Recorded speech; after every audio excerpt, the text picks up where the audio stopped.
시세 차익형 공부를 하면 할수록 내가 지금 할 수 있는 건 아니겠다. 시간적으로도 그렇고 금전적인 것도 그렇고 내 자본이 요만큼인데 내가 하고 싶은 물건을 하려면 돈이 이만큼 있어야 되는구나. 그렇죠. 하고 싶은 걸 하려면. 하고 싶은 걸 안 하려면 조금 시간이랑 이런 게 여유가 있어서 더 어딘가 좀 멀리 나가야지 되는데 지금 그런 것도 할 수가 없겠구나. 그러다가 보니까 그럼 내가 할 수 있는 게 뭘까를 이제 막 찾다 보니까 내가 만약에 한 달, 두 달 이렇게 만약에 병원 가 있다? 맞아.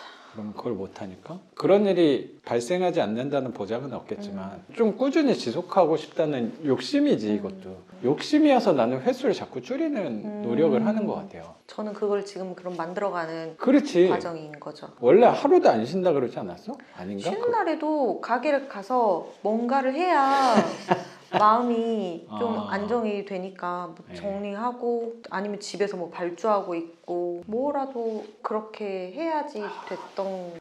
되게 비슷한 사람이었네, 선생님이. 그래서 나는 그거를 다른 걸 찾은 거예요. 아무것도 안 할 수는 없거든. 나 같은 사람은. 선생님도 비슷한 거 같고. 그래서 나는 그거를 글 쓰는 걸로 해소를 하는 것 같아. 그리고 책 보는 걸로 해소하는 것 같고. 아무것도 안 하면 안 되니까. 저도 그래서 부동산을 작년에 처음 알아보게 됐어요. 21년도에 같이 일하던 친구가 있었어요. 근데 제가 새로운 사람하고 일은 도저히 할 수가 없는 상황이어서 아는 사람이랑 같이 일을 하다가 그쪽 상황이 이제 여의치가 않아가지고 다른 데서 일을 해야지 되는 상황이어서 이제 나가게 됐고 다시 이제 직원을 구하기는 싫어서 일을 좀 줄이고 저 혼자 하게 되면서 너무 이제 지치고 갑자기 아프고 무섭고 이러니까 뭔가를 해야지 되겠는데 하다가 우연히 유튜브에서 저를 부동산 이쪽으로 이끌어주더라고요. 왠지는 모르겠지만. 그러면서 처음에는 저도 아파트 이런 걸 엄청 봤어요. 책도 엄청 보고 아침에 오픈 준비하기 2시간 전에 와갖고 책 보고 정리해놓고 오픈 준비하고 마감하고 또 2시간 공부하고 집에 가고 이거를 계속 반복을 하다가 보니까 저랑은 너무 안 맞는 거예요. 못 하겠는 거예요. 그리고 상황도 그렇고 나는 지금 당장 내가 한 달을 버틸 수 있을지 일주일을 버틸 수 있을지 이 불안감 때문에 죽겠는데 그 시세 차익형 이거를 아파트를 사놓고 이거를 오를 때까지 기다렸다가 내가 버틸 수 있을까? 그러다가 갑자기 하락장이 와가지고 오히려 역전세가 나면 돈을 내줘야 되는데 내가 버틸 수 있을까? 지금 내 정신력으로 내 멘탈이 지금 이렇게 나가 있는데 이제 막 그러면서 이건 못하겠다. 뭘 해야 될까? 막 제가 공부를 시작했던 때가 이제 2020년도 초반이니까 그때는 이제 막 규제도 그렇고 서울 집값 너무 많이 올랐기 때문에 다들 지방을 많이 보시고 그랬거든요. 선생님은 그때도 무주택자였던 거잖아. 그쵸. 그러면 아파트값 많이 올라가고 이럴 때는 막 불안하고 그런 건 없었어요? 저 사실 별 그런 거에 큰 이런 게 없었던 것 같아요. 그쵸. 뭐 이만큼씩 버는 사람인데 1억 올랐어? 뭐 금방 벌지 뭐.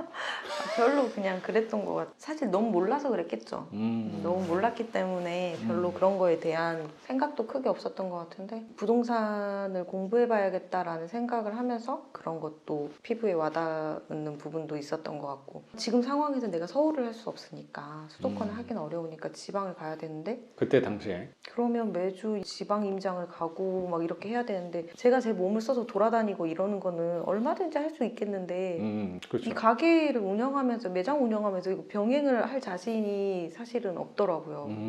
지방을 하루 만에 어떻게 또 갔다 와가지고 또 월요일부터 그렇죠. 일을 하고 제가 만약에 결혼을 해가지고 한쪽에서 벌고 있고 하는 상황이면 저는 아파트 이렇게 시세 차익을 했을 수도 있을 것 같아요. 근데 지금 그런 안정감이 있는 것도 아니고 또 게다가 지금 체력적으로도 정신적으로도 너무 많이 좀 지쳐있는 상태여서 그래서 좀 초반에 우울증 같은 것도 오려고 하더라고요. 근데 제가 예전에 우울증을 걸려봤기 때문에 딱 느낌이 오는 거예요. 또 이거 심하다 그럴 것 같은데 그래서 지금 뭔가를 내가 빨리 찾지 않으면 또 반복되겠다라는 생각 때문에 또 더 부동산 공부도 막 더 했던 것 같아요. 그러니까 불안해서 우울했겠죠. 내가 이걸 운영하면서 언제까지 버틸 수 있을까라는 그 불안함? 갑자기 이게 없어졌을 때 이걸 못하게 됐을 때 어쨌든 뭐 먹고 살아야지 되는 거고 내가 책임져야지 될 것들도 있는데 그건 어떻게 하지? 이제 뭐 그런 불안감 때문에 우울해지는 것도 좀 심했던 것 같고 그러면서 시세 차익형 공부를 하면 할수록 내가 지금 할 수 있는 건 아니겠다. 시간적으로도 그렇고 금전적인 것도 그렇고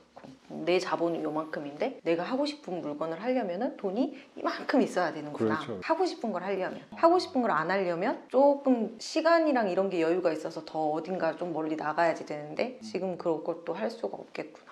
그러다가 보니까 그럼 내가 할 수 있는 게 뭘까를 이제 막 찾다 보니까 초반에 경매 이런 그 유튜브랑 영상들도 되게 많이 봤었는데 자꾸 보다 보면서 이제 드는 생각이 이렇게 규제가 심해지기 전인 것 같은 거예요. 그래서 난 지금 하고 싶은데 말을 들어보면 다 1, 2년 전의 거고 지금은 이렇게는 힘들다라고 말씀을 하시니까 제가 영상을 다 본 건 아니지만 그렇죠. 거기서 또 약간 멘붕이 왔었어요. 그럼 나 이것도 못하나? 이것도 안 되나? 하다가 선생님 영상을 보고 우연히 진짜 그냥 유튜브 알고리즘에 의해서 이제 선생님 영상을 보고 선생님 수업 커리큘럼 이걸 내용을 보니까 제가 궁금했던 것도 있었고 딱 강하게 왔던 게 이제 보면서 영상 네. 보면서 뭐 대출 부분도 선생님이 말씀하신 게 있었거든요.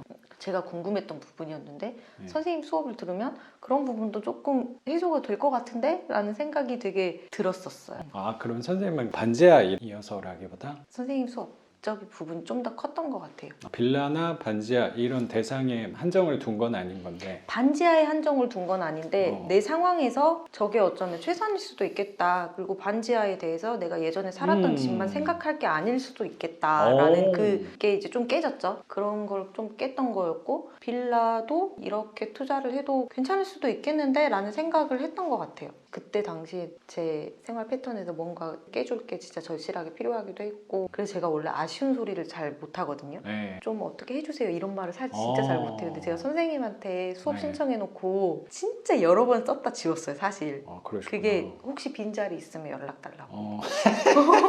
혹시 앞에서 누가 빠지게 되면 첫 수업을 안 들어도 첫 수업 듣고 선생님 수업 선택을 할 수가 있잖아요. 그럼 빠진 사람이 있을 수도 있을 거잖아요. 저는 첫 수업 안 들어도 사실 상관없다고 생각을 했거든요. 두 번째 수업부터 들어가도 된다라고 생각을 해가지고 선생님한테 그 메시지를 보냈는데 또 선생님이 되게 친절하게 말씀을 잘 해주시고 친절했다기보다 마침 또 많이 빠졌어요.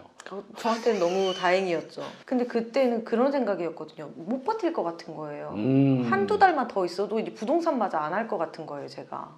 이때 선생님을 만나게 하게끔 한 것 같다는 생각도 저는 조금 드네요. 그때 진짜로 그랬어요. 조금만 더 늦춰지면 내가 이거 부동산 해야지 이 마음마저 놔버리겠다라는 생각이 좀 많이 들었었어요. 그래서 되게 절실했던 것 같아요. 좀 빨리 하고 싶다. 좀 빨리 움직였으면 좋겠다. 그게 어떻게 그래도 잘 맞았네요, 네. 시기랑. 그게 진짜 너무 다행히 잘 맞아가지고 그래서 지금의 삶의 균형이 맞아간다는 생각도 드네요. 나는 선생님이 아까